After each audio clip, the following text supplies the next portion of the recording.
No último dia 20 de julho, estreou nos cinemas o filme Oppenheimer, dirigido por Christopher Nolan, contando a história do notório físico José Roberto Oppenheimer. Não, mentira, o nome dele é Julius Robert Oppenheimer, e ele chefiou o projeto Manhattan, liderando a equipe de brilhantes cientistas que pesquisaram e construíram a primeira bomba atômica. E eu vou te explicar direitinho, sem nenhum spoiler lógico, como funcionam as bombas criadas por Oppenheimer e a sua equipe, e também a famosa bomba H, que parece desafiar o impossível através do tunelamento quântico. Então bora desvendar os segredos da física nuclear no vídeo de hoje. Fala galera, tudo bem com vocês? Eu espero que o seu dia esteja perfeitamente estável. Eu sou Alecos Mazzolotti, o seu anfitrião virtual do mundo da ciência e da tecnologia. Pegue um cafezinho para energizar suas partículas e não se esqueça de reagir com aquele like. Como a gente aprende na escola, tudo é feito de átomos. É importante lembrar que eles são constituídos por um núcleo, formado por partículas positivas chamadas prótons e partículas sem carga chamadas nêutrons. O núcleo é onde está concentrada a maior parte da massa de um átomo. Ao seu redor, cargas negativas chamadas elétrons orbitam em eletrosferas, que, por sua vez, são responsáveis pela maior concentração de volume do átomo.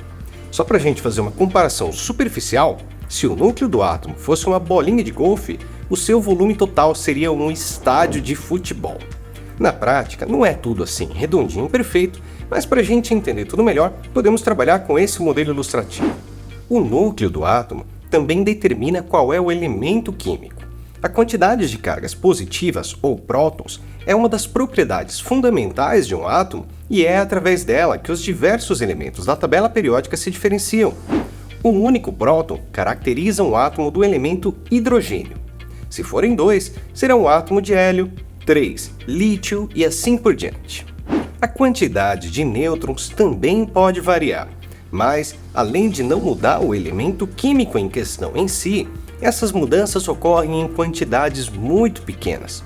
O átomo de hidrogênio, por exemplo, tem sempre um próton no núcleo e 99,98% das vezes não tem nenhum nêutron, mas 0,02% das vezes pode ser que ele tenha um ou dois nêutrons. Essas diferentes versões do mesmo elemento, com diferentes quantidades de nêutrons, são chamadas isótopos. Lembre-se desse nome porque ele vai aparecer bastante no vídeo.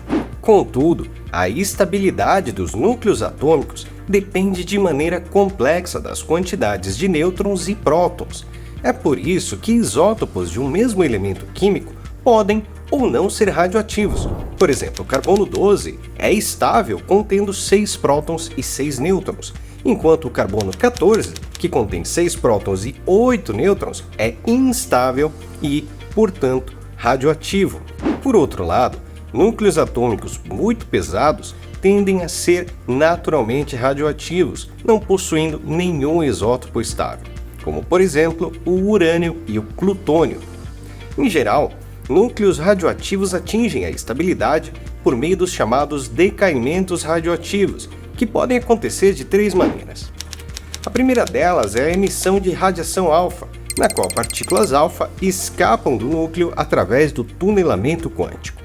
Outra opção é a emissão de radiação beta, em que nêutrons se transformam em prótons, liberando elétrons e antineutrinos. Finalmente, pode ocorrer também a emissão de radiação gama. No caso de uma bomba nuclear, é justamente dessa instabilidade que parte o princípio do qual ela depende. Então, para chegarmos na compreensão do seu funcionamento, precisamos entender melhor como funcionam a fusão e a fissão nuclear. Como a gente relembrou há pouco, diferentes elementos são caracterizados pela quantidade de prótons no núcleo. Numa estrela, como o Sol, esses prótons estão constantemente se unindo num processo que chamamos de fusão nuclear, que, por sua vez, depende de um processo denominado tunelamento quântico, a respeito do qual a gente vai conversar daqui a pouquinho. Estrelas normalmente começam com uma nuvem de hidrogênio de proporções astronômicas. O hidrogênio, o elemento mais básico da tabela periódica, é constituído por um único próton. Em dado momento, a gravidade produzida pela massa da nuvem passa a concentrar o hidrogênio. Quanto mais concentrado, mais gravidade. Quanto mais gravidade, mais concentrado. E é nesse ciclo que a temperatura começa a aumentar até que, uma hora, ela fica tão intensa que os átomos de hidrogênio começam a se fundir em átomos de elementos diferentes. Uma vez consolidadas em um núcleo, as partículas armazenam grande quantidade de energia potencial.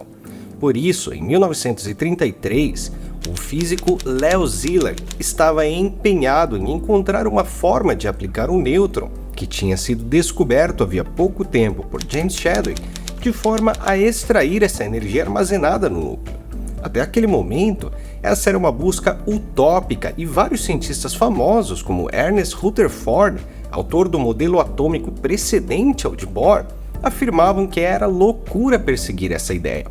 Nas palavras de Rutherford, acho que não vai dar não. Mas então, Leo teve uma ideia.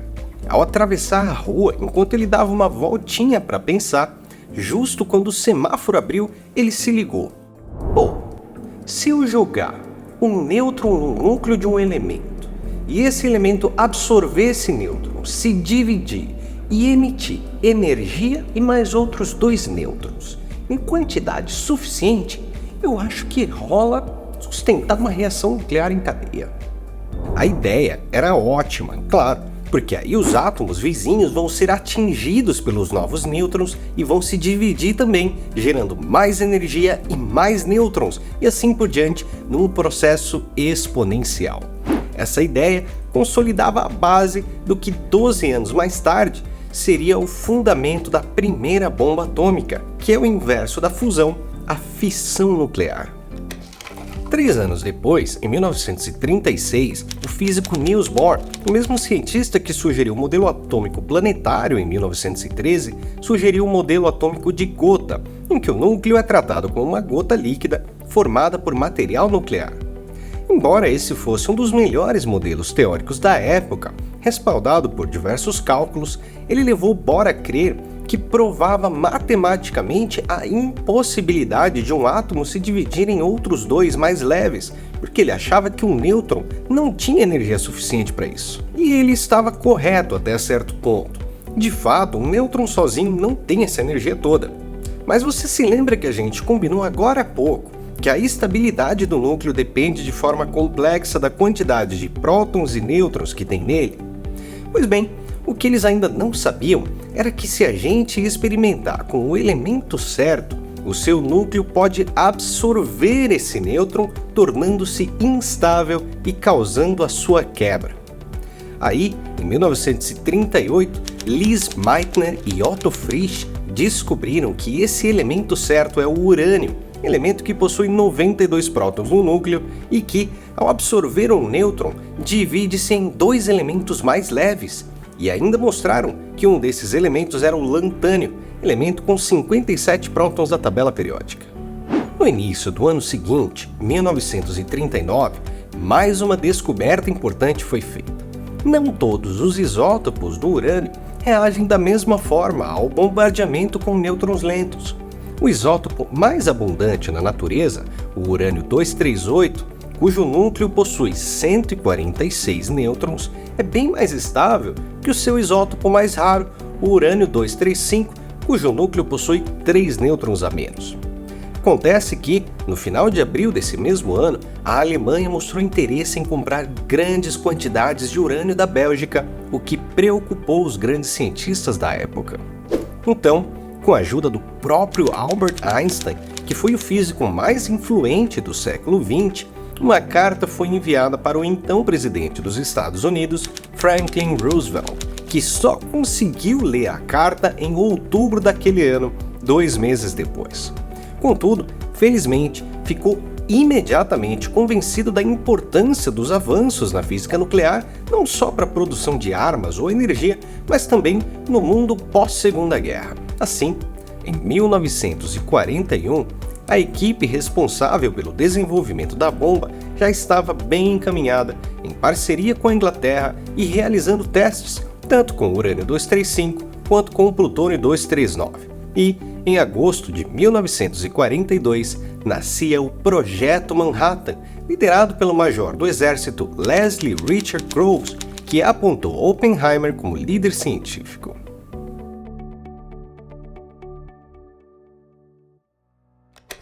Apenas 3 anos depois, em julho de 1945, o primeiro teste de bomba nuclear foi feito com o nome de Trinity Test, ou Teste Trindade. A bomba continha 1 quiloton de poder explosivo. O prefixo quilo, assim como para as demais unidades de medida, significa 1000 vezes. Já o tom, nesse caso, refere-se a toneladas de TNT, o trinitrotolueno, que é o explosivo convencional. Portanto, a bomba do Trinity Test tinha o poder destrutivo de 1000 toneladas de TNT. Eu sei, falando assim é difícil de mencionar o quanto é isso. Por isso, eu separei alguns vídeos comparativos. Aqui nesse primeiro vídeo, podemos observar o poder destrutivo de 2 kg de TNT.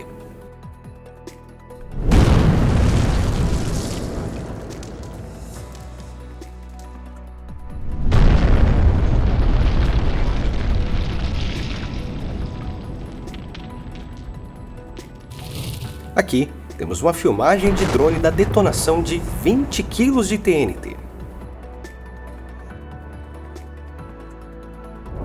Nesse outro vídeo, vemos 1 tonelada de explosivo comum sendo detonado. Note que, ao lado do local da explosão, temos um outdoor que, tipicamente, possui 9 metros de comprimento, o que nos permite estimar um raio de explosão de aproximadamente 65 metros.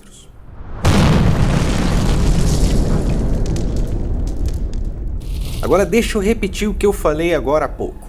A bomba detonada no dia do Trinity Test tinha o poder explosivo equivalente a 1000 toneladas de TNT. Apenas 25 milésimos de segundo após a sua detonação, a bola de fogo já tinha 200 metros de altura. Em vista aérea, podemos ver uma cratera de 1,5 metro de profundidade e 80 metros de diâmetro, cercada por marcas de queimadura de quase 300 metros de diâmetro. Embora fossem 5:30 da manhã, as montanhas ao redor tornaram-se visíveis como se fosse luz do dia. O rugido da explosão demorou 40 segundos para chegar até os espectadores que estavam a 10 quilômetros do Marco Zero, e pôde ser sentido a uma distância de 160 quilômetros. Rajadas de ar quente como um forno atingiam os observadores que, em silêncio, observavam mesmerizados o seu macabro sucesso.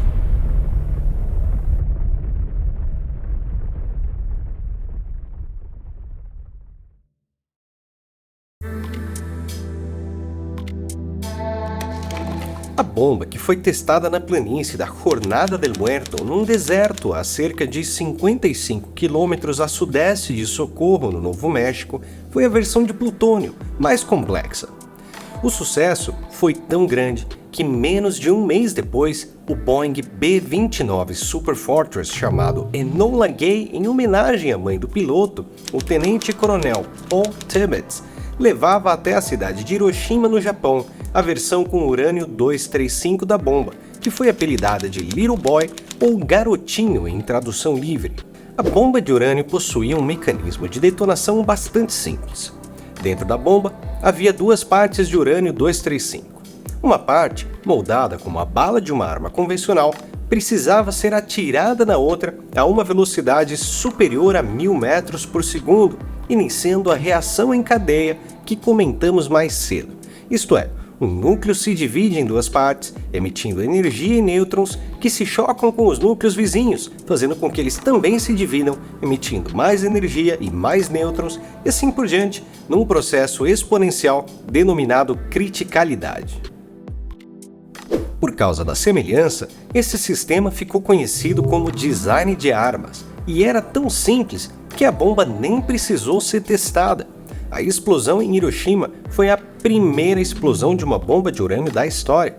O seu poder explosivo, embora fosse um modelo muito menos eficiente que o de plutônio, era o equivalente a 16.500 toneladas de TNT. A temperatura do solo, logo abaixo do local de explosão da bomba, chegou a mais de 3.900 graus Celsius. O cogumelo característico das explosões nucleares atingiu mais de 6.000 metros de altura. 3 dias depois, uma segunda bomba, desta vez apelidada de Fat Man ou Homem Gordo, foi lançada sobre a cidade de Nagasaki. Maior e mais eficiente, entregava um poder destrutivo equivalente a 21.000 toneladas de TNT. Pesando mais de 4,5 toneladas e medindo 2,34 metros, o seu funcionamento era mais complexo e eficiente, como a bomba testada em Jornada del Muerto. Porém, pela natureza do material, o design de arma não seria capaz de fazer a bomba de plutônio funcionar. Então recorreu-se ao que ficou conhecido como design de implosão. Um container esférico alojava a carga de plutônio com um ativador no centro. Ao redor do container, explosivos convencionais comprimem a carga de plutônio contra o ativador, dando início ao processo. Apesar da descrição fazer parecer que o seu funcionamento é simples, na verdade, chegar até o design correto não foi fácil, porque para funcionar, o plutônio precisa ser comprimido de forma precisamente simétrica, e obviamente não é fácil fazer isso usando explosivos. Mesmo assim, era importante chegar nessa solução, porque o plutônio 239 era muito mais fácil de ser produzido e separado, além de serem necessários apenas 10 quilos para produzir o mesmo efeito que 100 quilos de urânio. A solução encontrada, curiosamente, foi usar urânio, porém na sua forma metálica e não o isótopo usado na bomba de urânio. O urânio ao redor do plutônio suavizava as ondas de choque, causando uma implosão perfeitamente esférica, ao mesmo tempo que servia de refletor, enviando os nêutrons produzidos pela fissão do plutônio de volta para o centro, aumentando ainda mais a sua eficiência.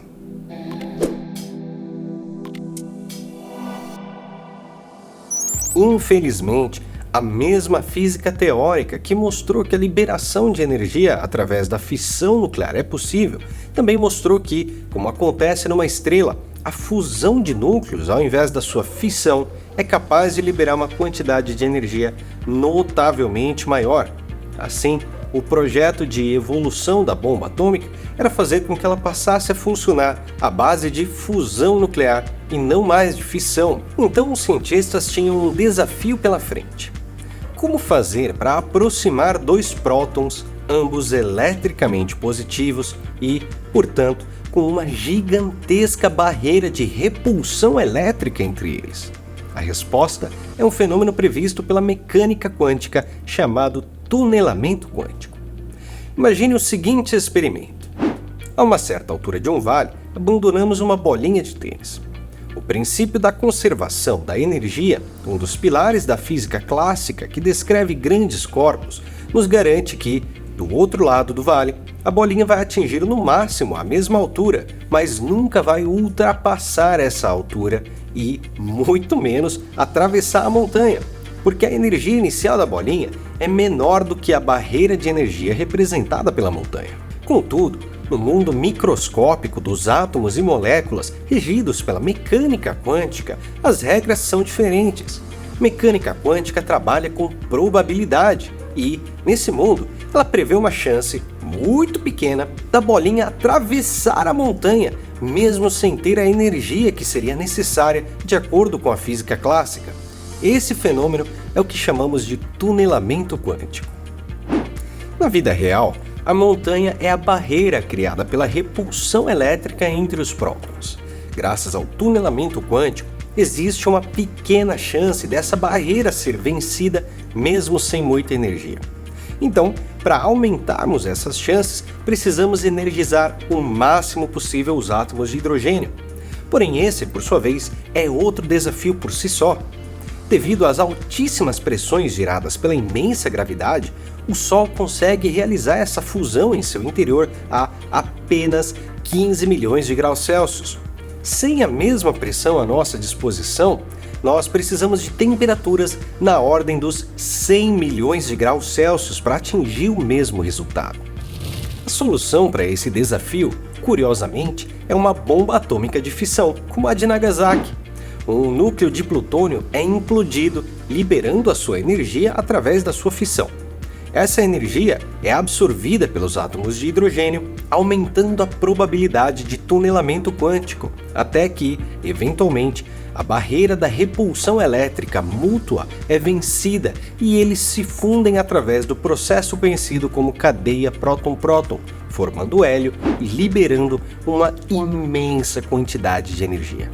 Essa liberação de energia, inclusive, é um belo exemplo da célebre fórmula de Einstein, E igual a mc², já que a diferença entre as massas dos átomos de hidrogênio e hélio é convertida em energia. Assim, em 1952, os Estados Unidos detonaram a primeira bomba de hidrogênio, que se mostrou 1000 vezes mais poderosa que a bomba de Hiroshima, ostentando a monumental força de 10,4 megatons, o equivalente a mais de 10 milhões de toneladas de TNT. A história, de qualquer forma, não acabou por aí. 9 anos mais tarde, a Rússia, durante a Guerra Fria, desenvolveu a bomba Tsar, ainda maior e mais potente. Mas esse pode ser um assunto para um vídeo por si só.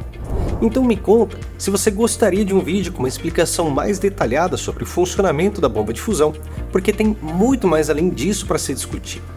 Eu sei que falar de bombas atômicas sempre levanta muitas questões éticas, morais e científicas, então, por gentileza, eu quero muito ouvir o que você pensa sobre esse assunto. Me conta aqui nos comentários que eu vou ler e responder todo mundo.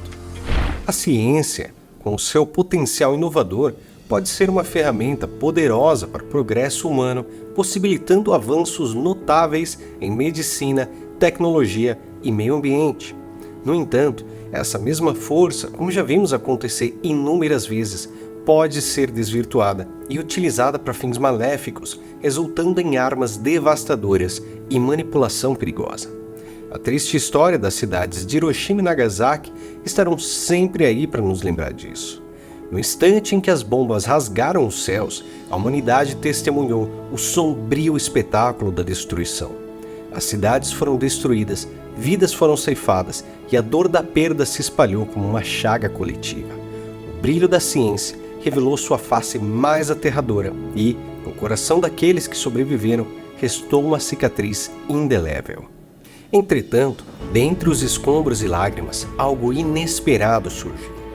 A humanidade foi confrontada com a sua própria fragilidade e forçada a encarar as consequências devastadoras da sua própria criação. Sob esse caos, a necessidade de amadurecer emergiu como uma chama ardente que guiaria o caminho para um futuro diferente. A tragédia de Hiroshima e Nagasaki revelou a dualidade do conhecimento científico. Enquanto a ciência pode abrir as portas para o inimaginável, ela também traz consigo uma responsabilidade imensurável. Os avanços científicos têm o poder de transformar o mundo para o bem ou para o mal. Nesse momento crucial, a humanidade se viu diante de uma escolha inegável: avançar com sabedoria ou sucumbir à própria invenção. Que essas lembranças dolorosas jamais sejam esquecidas, pois estão entrelaçadas com a mais preciosa lição que podemos aprender. A busca por conhecimento deve ser acompanhada por um coração generoso. Através do respeito mútuo e da compreensão, poderemos forjar um destino melhor. Somente assim podemos aspirar a um mundo onde as lágrimas de tristeza se transformem em lágrimas de esperança e a beleza da humanidade brilhe em toda a sua magnitude.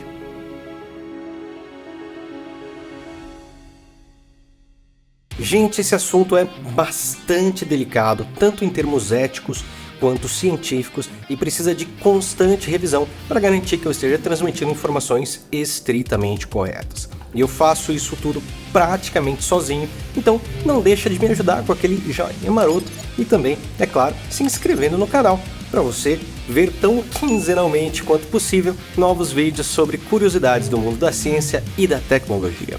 Eu vou ficando por aqui, um grande beijo e até a próxima.